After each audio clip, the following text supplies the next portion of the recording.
Hold करना है। मुझे किसी ने बोला आप तक कितना कर लिए, मैं बोला मुझे नहीं मालूम। बोला गिनते नहीं, बोला काय का गिनना है, करते जाओ ना, ज्यादा हो जाएगा तो कोई केस थोड़ी कर देगा मेरे ऊपर। अरे भैया गलती से 1.5 करोड़ हो जाए तो क्या बुरा है, होने दो। अब वो ट्रस्ट, अब मिनाज भाई जो आपने सबको इतनी देर से इतनी सारी चीजों के बारे में बताए, उनके अंदर पता है आज हर एक बंदा शायद उनके जैसा बनना चाहेंगे। उनके अंदर सिर्फ 2 ही खास बात है। पहला, स्थिति कुछ भी हो जाए उनका टीम काम कर रहे हैं बहुत बेस्ट है, नहीं कर रहे हैं तो भी बेस्ट है। खुद का चलना कभी रुका नहीं, और आज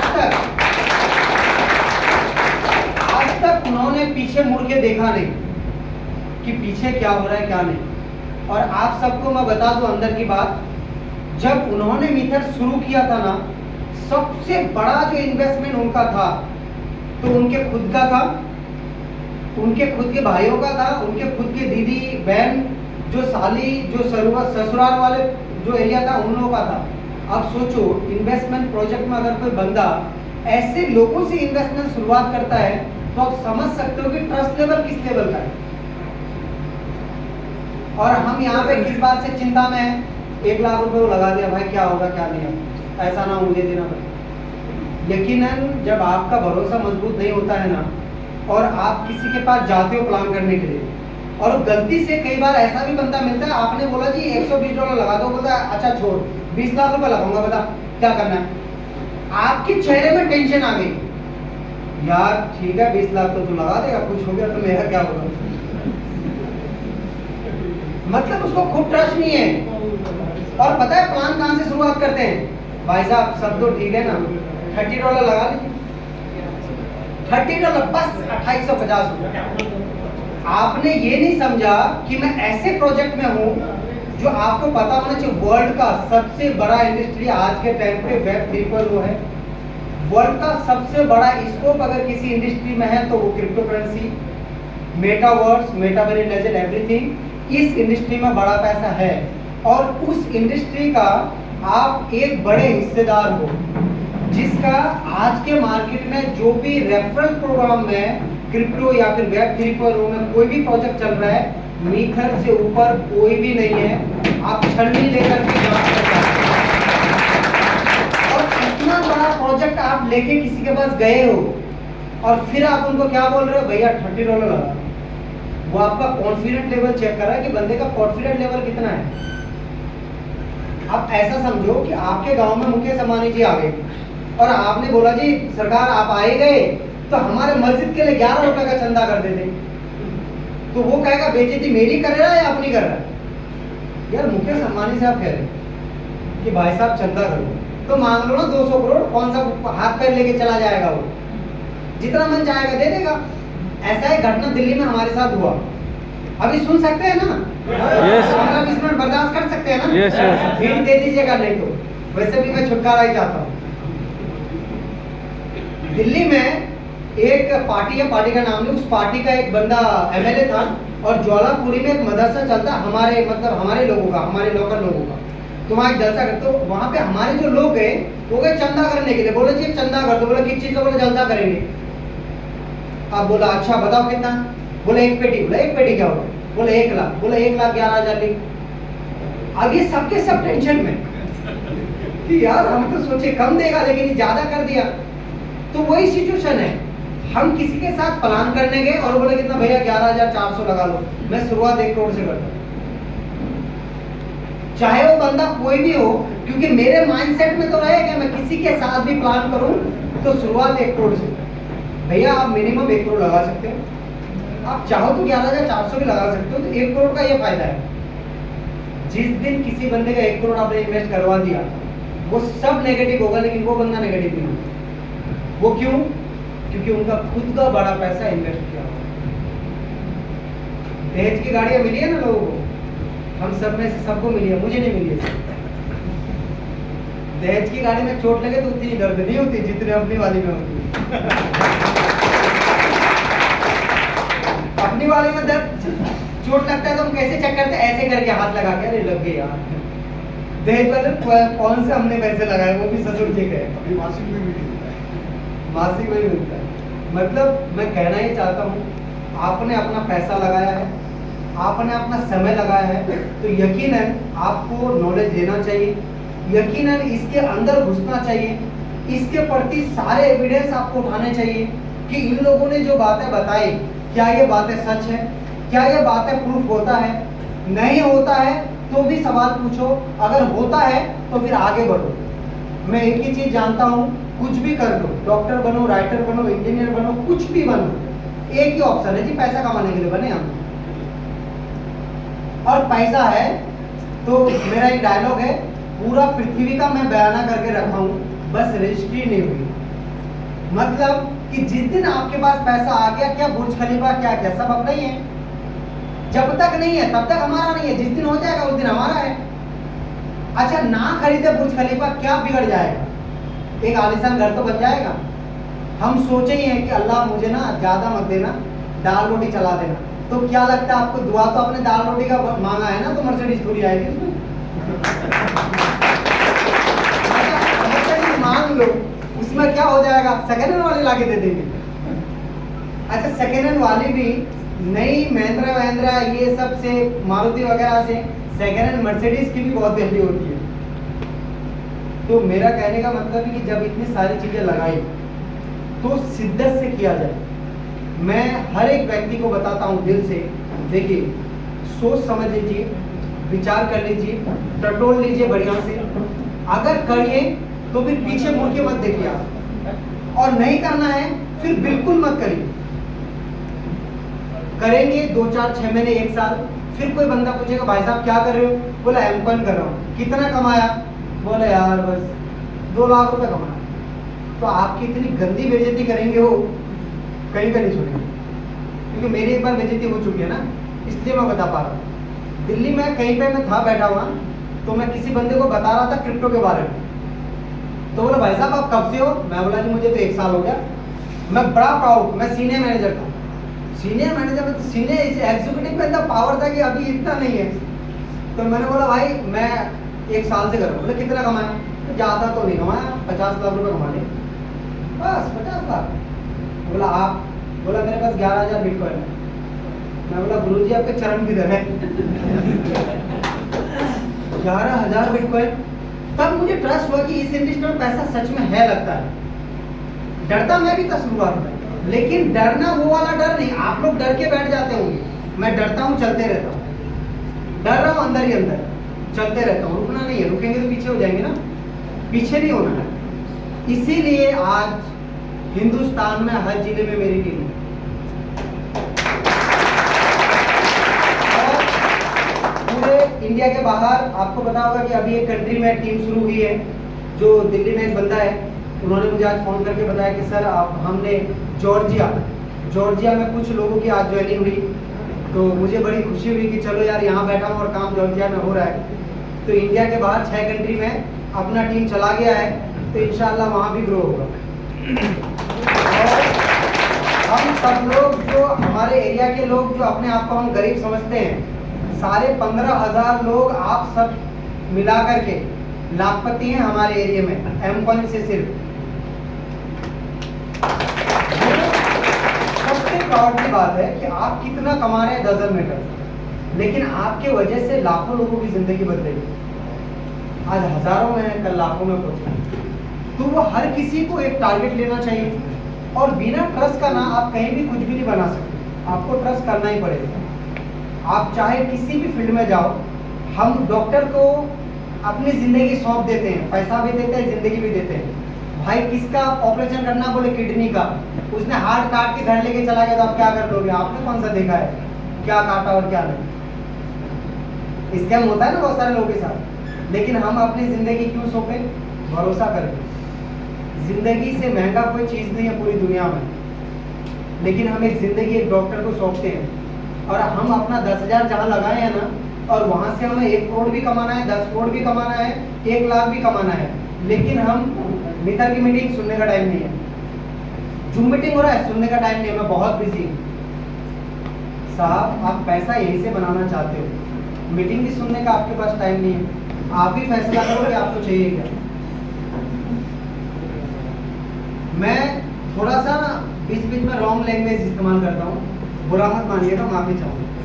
मान लीजिए शादी कितने लोगों ने की है यहाँ पे, क्योंकि मैं शादी कर रहा हूँ, हाथ उठाइए, शर्माइए मत, दूसरी नहीं करवाएंगे, एक ही काफी। जो लोगों की शादी हो गई है, अब हम घर जाते हैं। अब हम घर जाने के बाद अगर हम प्यार से घर गए, सीरियसली इससे बहुत फर्क पड़ता है जिंदगी में। हम गए और अपनी बीवी सामने आई अपनी, तो हमने बोला यार क्या बात है, बहुत अच्छी लग रही है आज तू, ये जो तूने सूट पहना ये वही वाला है जो मैंने तुझे दिलाया था। बोले हाँ ऑसम लग रही है यार, मजा आ गया। अब अगर वो झगड़ा करने के भी मूड में होगी तो झगड़ा नहीं करेगी, तो डिले कर देगी। अब हुआ क्या कि आप ना बाहर मजे कर रहे हो, घूम रहे हो, फिर रहे हो, खा रहे हो, पता नहीं क्या क्या कर रहे हो, और घर गए मुंह बना के कब्ज वाला मुंह, और बोले सामने बीवी आई, अरे तू हट या, तेरे को देख के ना सारा दिन खराब हो जाए, तू हट। अपने को कुछ और करना है, वैसे बिजनेस डाउन है, धंधा नहीं उठ रहा है, 3 महीने से क्लोजिंग खराब जा रहा है, तू हट। यार मूड उसका अच्छा था, रोमांटिक मूड था, अब आपने भड़का दिया उनको, अब पूरा रात क्लेश होगा। अब उसी सिचुएशन में यहाँ मीटर आता है, हम पूरा दिन कुछ और करते हैं, कहीं भी इंगेज है, कुछ भी कर रहे हैं, शाम को क्या गीत गा रहे हैं, हमको इनका प्राइस डाउन है, ये भी कोई कंपनी है? बकवास कंपनी है, प्राइस डाउन है, कोई नहीं है। पूरा दिन भाई साहब इधर उधर बिजी थे, और रात को अपलाइन को फोन किया, यार तूने कितना लगाया था? मैंने बोला 1 लाख, वापस बेच, मेरे को नहीं चाहिए हमको। अच्छा BMW कहाँ से चाहिए? एमकॉइन से उम्मीद कर रहा था, आप ही बताओ BMW कहाँ से आई? आज मिनाज भाई के पास जो कुछ है, इवन कि जब मिनाज भाई ने एमकॉइन शुरुआत की, अंदर की बात बता रहा हूँ, उनकी फैमिली को मेहमानी खाने के लिए 2 महीने के लिए भेजे थे। किधर है मिनाज भाई? बाहर है, इजाजत चाह रहा था, बोलूँ कि ना बोलूँ। 2 महीने के लिए हमने मेहमानी खाने के लिए भेजते कि आप मेहमानी चले, तो हमारे पास फुर्सत नहीं है। ठाकुरगंज में रहते थे, नेबुगुरी जाने का टाइम नहीं है। पूरी रात 3 बजे तक ऑलमोस्ट अदनान भाई, मैं और मिनाज भाई क्लोजिंग करते थे, सुबह फिर उठते थे, नहाते धोते थे, फिर पूरा दिन मीटिंग करते थे, रात को फिर एंट्रियां लगाते थे, फिर पूरा दिन ये सिचुएशन। और हमने जो डायरी में नोट किया था ना कि इस डेट को ये फोन खरीदेंगे, इस डेट को ये गाड़ी खरीदेंगे, 2 महीने पहले वो सब कुछ अचीवमेंट कर दिया। सीनियर मैनेजर का टारगेट लिया था मिनाज भाई का, और मार्च के अवसर शायद हमने ब्लू डायमंड कर दिया था। और आप लोगों के टारगेट कैसे होते भाई साहब? सीनियर मैनेजर कब होगा? बोला हो जाएगा। बोला कब? बोला अगले महीने। कैसे होगा? बोला मुझे नहीं मालूम। क्या टारगेट लिया आप? मतलब कि आप सभी को मैं बताऊं कि सपना पता है कैसा होता है? सपने का एक एक दाना ना फिरोया जाता है। सपने को जो डिफाइन करते हैं ना, कैसे फिरोया जाता है कि लाइक मेरा एक ड्रीम है, मैं शेयर कर देता हूँ आप सभी के साथ। मेरा एक ड्रीम है कि गांव में कहीं भी खुला जगह में आसपास खेत होना चाहिए, कम से कम मुझे 5 बीघा जमीन चाहिए, जिसके सबसे लास्ट में घर बनेगा, नीचे सिर्फ 4 रूम होगा। सपने को डिफाइन करो कैसे किया जाता है। नीचे 4 रूम, उसके ऊपर 4 रूम, उसके ऊपर 4 रूम, और जो लार्जेस्ट जितना एबिलिटी मिलेगा वो सबसे ऊपर वाला फ्लोर टोटल कांच का होगा। और उसके बाद क्या होगा? स्विमिंग पूल, पार्किंग, और जो गेट होगा वो गेट इतना भारी होना चाहिए कि एक पूरा आदमी पूरा ताकत लगा के गेट को धक्का लगाए तब जाके गेट खुले। उसके बाद वो क्या बने? एक बड़ा सा जो गेट बने, तो गेट में खर्चा तकरीबन 2 करोड़ से प्लस आना चाहिए। इसको बोलते हैं सपने को डिफाइन करना। अब हमने सपने लिए पता है क्या? 2 महीने बाद गाड़ी लूंगा। कौन सा? बोला मुझे नहीं मालूम, सोचा ही नहीं अभी तक। कैसा सपना? आपका सपना साकार होगा ही नहीं उतने टाइम पे। आपका सपना डिफाइंड होना चाहिए कि मैं इस डेट को ये रैंक हासिल करूंगा, और इस डेट को ये गाड़ी लेके आऊंगा, और वो गाड़ी इस कंपनी का होगा, ये मॉडल होगा, और ये फीचर्स होंगे, और जब मैं बैठूंगा तो ऐसे चलाऊंगा और मुझे ऐसा फील होगा। और वो फील अभी से विजुअलाइजेशन करेंगे तो आपको मतलब एनर्जी मिलेगा, तब जाके सपने पूरे होते हैं, अंधेरे में नहीं। हमने जब जब प्लान मतलब अपनी जिंदगी का किया है कि भाई इतने टाइम बाद मुझे ये रैंक लेना है, या इतने टाइम मुझे ये गाड़ी लेनी है, तो जब जैसे मैंने फॉर्च्यूनर ली, तो फॉर्च्यूनर लेने से 8 महीने पहले से मैंने डिसाइड कर रखा था ये कलर, ये मॉडल, और गाड़ी में ये नंबर, ये सब कुछ पहले से ही क्लियर था। 8 महीने पहले गाड़ी आई, 8 महीने बाद, तब ना ड्रीम पूरा होगा भाई। बोले सीनियर मैनेजर करना है, कब कब करना है मुझे नहीं मालूम, अगले महीने हो जाएगा। कैसे हो जाएगा? बिना रोड मैप का। अब मीथर का तो रोड मैप ढूंढ रहे हो, अपना रोड मैप का पता नहीं। बुरा तो नहीं लग रहा ना मेरी बात किसी को? नहीं। रोड मैप मीथर का 2027 तक का कंप्लीट है। हम देखते हैं रोड मैप मीथर का, व्हाइट पेपर चेक करते हैं, हमारा व्हाइट पेपर और रोड मैप कहाँ है मालूम ही नहीं। कहीं ना कहीं हमारा ट्रस्ट लेवल मुझे लगता है कमजोर है। जो लोग प्राइस से लेकर परेशान है, बुरा मत मानिएगा, जिन लोगों को प्राइस की तकलीफ है कि प्राइस 300 था 200 आ गया, 200 आ गया तो 100 आ गया, प्राइस की तकलीफ किसको है? जिनको कॉइन बेचना है। कॉइन बेचना सिर्फ दो ही व्यक्ति को है, या तो वो बंदा सही से काम नहीं कर रहा है, उसको टीम बिल्डिंग नहीं आ रही, पैसे की जरूरत है तो कॉइन बेचना चाह रहा है। अच्छा, वो काम सही से नहीं कर रहा है, उसके पीछे का लॉजिक क्या है? उसको डर लग रहा है। कॉइन बेचना वही चाहता है जिसको डर लग रहा है, डर उसी को लग रहा है जिसको भरोसा नहीं है, भरोसा उसी व्यक्ति को नहीं है जिसको नॉलेज नहीं है, नॉलेज उसको नहीं है जो मीटिंग्स अटेंड नहीं करता है, अपने आप की बात नहीं करता। तो आप सबने इन बातों को फॉलो अप किया, अपने अपलाइन की बात मानी, आपने मीटिंग्स अटेंड की, आपके पास नॉलेज आएगा, आपका भरोसा मजबूत होगा, भरोसा मजबूत होगा, आप कॉइन नहीं बेचेंगे। यकीन मानिए मेरे दोस्त, आज एक कॉइन 2.5 रुपए में शुरू हुआ कॉइन मैंने 8 रुपए में खरीदा, आज उस कॉइन का कीमत 140 150 वॉटेवर है, $4 तक टच करने की संभावना है। और बहुत सारे लोग $2 पे ही फूल गए। आप तो पक्का मिलेगा $2। हमारा मिशन ना बहुत छोटा है। इस्लामपुर में किसी ने जमीन खरीदा, बता कितना? 2 कट्ठा, किस रेट का? बोला 15 लाख, 25 पहुंचेगा पक्का बेच दूंगा। सपना ही छोटा है, कभी नहीं कुछ कर। आप ये सोचो ना, जिस दिन एक कॉइन बेच के एक मर्सिडीज आएगा, उस दिन मुझे एक कॉइन बेच करके ये मर्सिडीज खरीदनी। कितने लोगों ने काम किए हैं, खेत में काम किए हो, बहुत सारे लोग, हम सब किसान हैं वैसे, मैंने बहुत किया है। ये स्कूल टाइम में था, स्कूल टाइम में जब मैं स्कूल जाता था तो मैं क्या करता था, मिर्च का खेती करता था। मेरे पापा के 10 कट्ठा जमीन पापा से लेता था, इसलिए कि मुझे एनर्जी आई, बहुत शौक से करता था और होता भी बहुत था। मेरे एक चाचा का लड़का था, हम दोनों कंपटीशन में करते थे।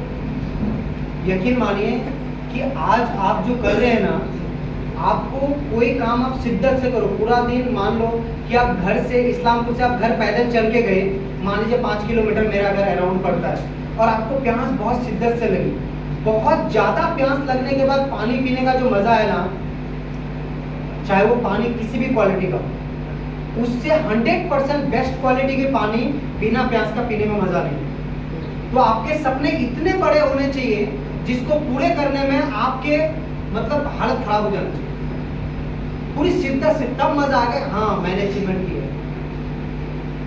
और मैं आपको एक बात बताऊं, हम हमारे एरिया में क्रिप्टो करेंसी या फिर मेटावर्स या मेटावर्स एवरीथिंग, हम पिछले 27 साल में पहली बार, मीथर ऐसा एक प्रोजेक्ट है जिसमें 3.5 साल 4 साल से ग्रो कर रहा है प्रोजेक्ट, और हम सब ग्रो कर रहे हैं। और आप सब खुद किस्मत हैं कि मैं, मिनाज भाई, हम सब आप ही के बीच के हैं, जो हमने सिस्टम को लेके आया और आप तक पहुंचाने की कोशिश किया।